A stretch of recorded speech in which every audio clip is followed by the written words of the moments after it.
ဒီတစ်ခေါက်သင်ရမှာကအခန်း30ရဲ့ grammar နံပါတ်1နေယူနေယူကဘာလဲမေးရင်ဝကြအဆုံးသတ်ပါ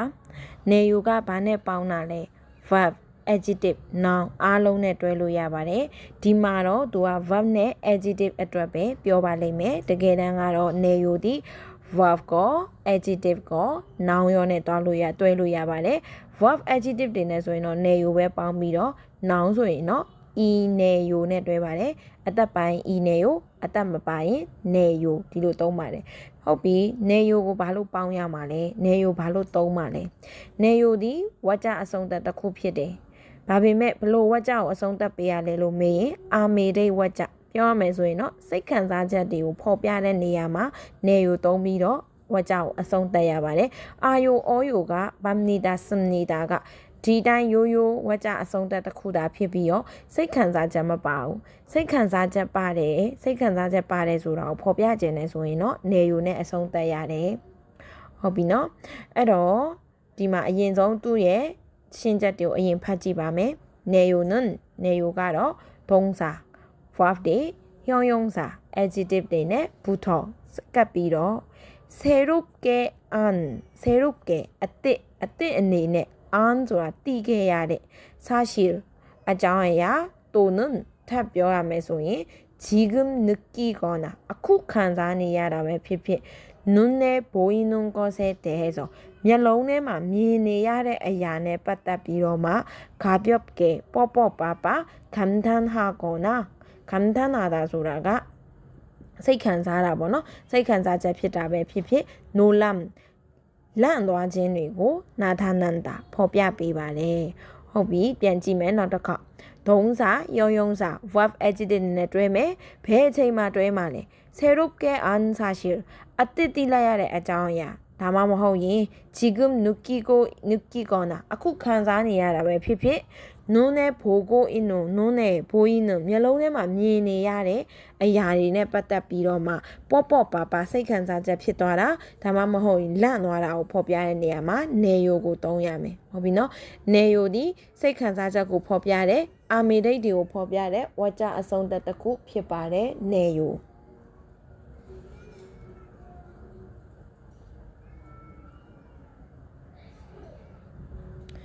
အဲ့တော့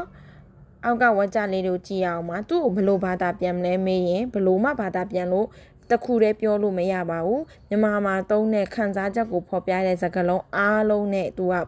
ဘာသာပြန်လို့ရတယ်ပေါ့နော်လှလိုက်တာဟိုဘလောက်တောင်ချောလိုက်တာလဲအဲ့လိုမျိုးစကားလုံးတွေမှာနေယူအကုန်ပါတာကိုရီးယားလို့ဆိုနေယူပဲသုံးတာဖြစ်တာမလို့တခုတည်းတိတိကျကျဘာသာပြန်မှုဆိုတာခက်ပါတယ်ဟုတ်ပြီနော်အဲ့တော့수박이 정말 크네요 수박ဖရဲဒီက 정말 되게고 크네요 찌라 발라 수박이 정말 크네요 수박가ဖရဲဒီက 되게 찌라베 나타쿠 나시 소라가 야디우두가 정말 되게고 나시가 정말 덥네요 야디우두가 되게고 이라베 뿌라베 덥다 뿌디 날씨가 정말 덥네요. 야디우두 되게 뿌라베. 내 차는 가러 한국 음식을 코리아 아사사리고 잘 깡깡 만드네요. 뷰럭다베. 내 차는 코리아 아사사리고 깡깡 뷰럭데 깡깡 뷰럭 나이나베. 다묘 똥야바레. 에러 내요디 벨로니아리마 똥나레. 세간사자고 법야레. 와자 송다 피네 아똥뷰레. 허비. အဲ့တော့အတိတ်ကာလကိုရောသုံးလို့ရမလားဆိုတော့ခါကြတော့အမှန်တကယ်တော့အတိတ်ကာလကိုလည်းနေယူပြောပြီးတော့သုံးလို့ရပါတယ်ဒါပေမဲ့ဘယ်လိုအချိန်မျိုးလဲပြောတော့ဒီမှာမျက်လုံးထဲမှာမြင်တဲ့အရာနဲ့ပတ်သက်ပြီးတော့ခံစားချက်ကိုပြောရတယ်လို့ပြောထားတယ်အတိတ်ဆိုတော့ပြီးသွားခဲ့ပြီဘယ်လိုအချိန်နေလဲဆိုတော့ဥပမာမိုးတွေရွာထားတယ်ဒါကိုကမသိလိုက်ဘူးဒါပေမဲ့မနဲ့မိုးလင်းတော့အဲ့ကြည့်လိုက်တဲ့အခါမှာလမ်းမရေအပြည့်ဖြစ်နေတာကိုကြည့်ပြီးတော့မိုးတွေရွာခဲ့တာပါလား အဲ့လိုအံ့အားသင့်သွားတဲ့အခြေအနေမျိုးမှာဆိုရင်ကိုရီးယားလိုဖီကမာနီဝတ်နေကိုမိုးတွေအများကြီးရွာခဲ့တာပဲဒီလိုသုံးလို့ရပါတယ်ဟုတ်ပြီနော်မိုးပြောနေတဲ့အချိန်မှာတော့မိုးတွေကျနေတာမဟုတ်ဘဲနဲ့မိုးကျလို့ပြီးသွားပြီးမှကိုက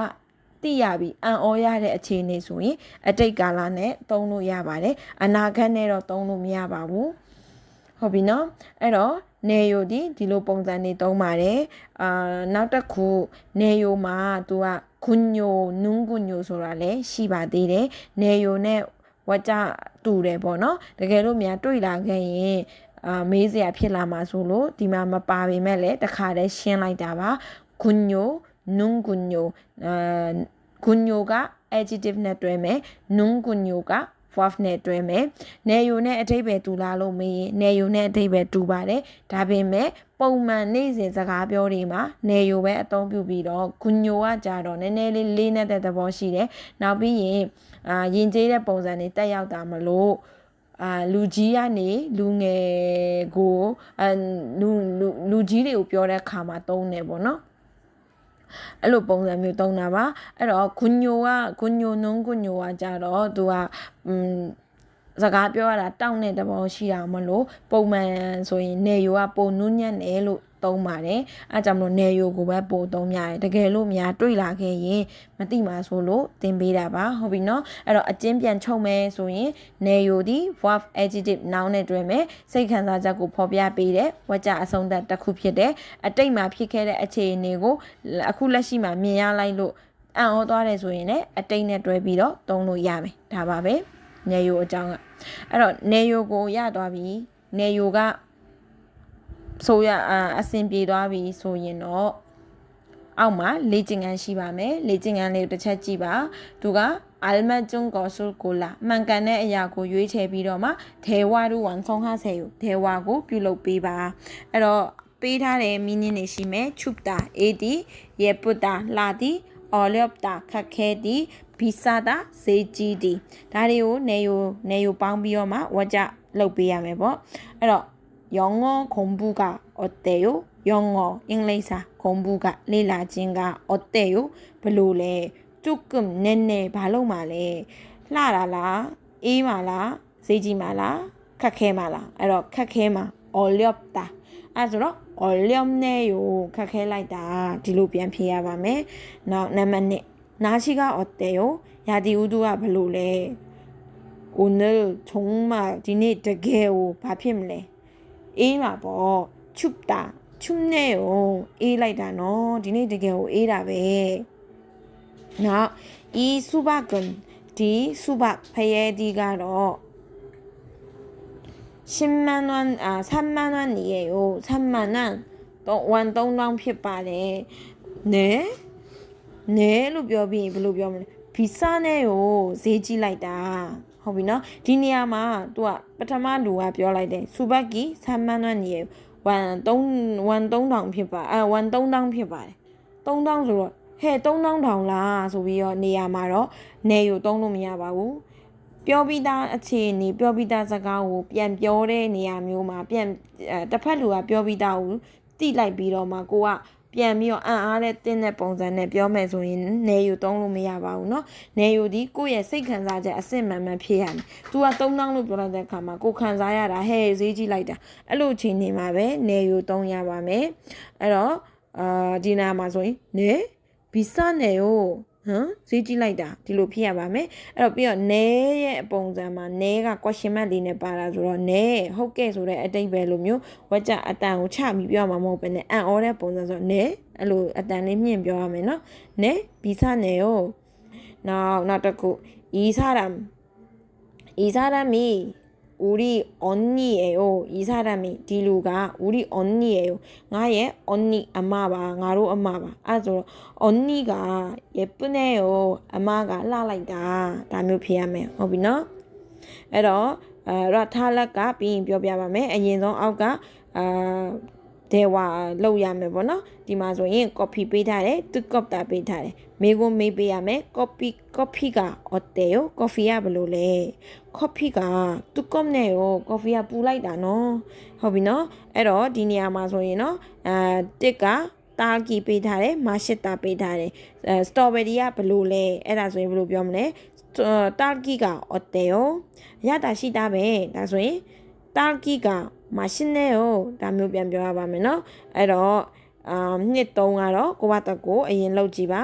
ဟုတ်ပြီနော်အဲ့ဒီနေရာမှာ tips အနေနဲ့ပါလာတဲ့နောက်ထပ် blue cue ချစ်တစ်ခုပေါ့ရထာလက်ကဘာလဲလို့မေးရင်ရအသက်တွေက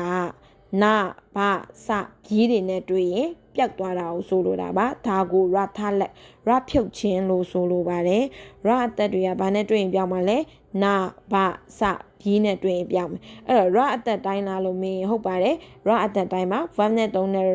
verb ပဲဖြစ်ဖြစ် noun ပဲဖြစ်ဖြစ် adjective ပဲဖြစ်ဖြစ်သူတို့ရစကားလုံးရဲ့အနောက်မှာနာသို့မဟုတ်ဘာသို့မဟုတ်စပေါ့နော်နာပါစ3ခုရှိနေမယ်ဆိုရင်အသက်ကရအသက်ပျောက်သွားရပါမယ်ဥပမာသူပေးထားတယ်ဘာကြီးကဘာကြီးဘောင်းမီကကြုံနဲ့ဂီနေရိုဖြစ်နေတယ်မူရင်းစကားလုံးက gilda ရှေ့သည်အရာဝတ္ထုတွေရှေ့ရင်တုံးတာ gilda ရှေ့သည်ဒါကိုနေရိုနဲ့ပေါင်းတော့ gil နေရိုလို့မဖြစ်တော့ပဲနဲ့ gine yoရတက်ပျောက်သွားပါတယ်အဲ့တော့မှတ်ရပါမယ်ရတက်ကဘာနဲ့တွေ့ရင်ပျောက်မလဲနာဘာစာနဲ့တွေ့ရင်ပျောက်ပါမယ်ရတက်ကနာဘာစာနဲ့တွေ့ရင်ပျောက်ပါတယ်ဟုတ်ပြီနော်ဒီမှာဆိုရင်ဗာရမီမာနီဘူးတာလို့ပါနေတယ်နံပါတ်3မှာဒါဆိုရင်ဗာရမီမာနီဘူးနယ်ရိုပဲဖြစ်ရပါမယ်ဘူးနယ်ရိုလို့ပြောရင်မှားပါတယ်ရထားလက်တီချွင်းချက်မရှိပါဘူး verb noun adjective တွေရဲ့အနောက်မှာနာဘာစာရှိနေမယ်ဆိုရင်အသက်ရအတက်ကပြုတ်ရပါတယ်ဟုတ်ပြီနော်အဲ့တော့ဒီအခုတင်သွားတာကစာမျက်နှာ142မှာရှိတဲ့နေယို grammar နေယိုရဲ့လေ့ကျင့်ခန်းတွေရဲ့နောက်ရထားလက်အကြောင်းပဲဖြစ်ပါတယ်နားမလည်တာရှိတယ်ဆိုရင်လာမေးပါ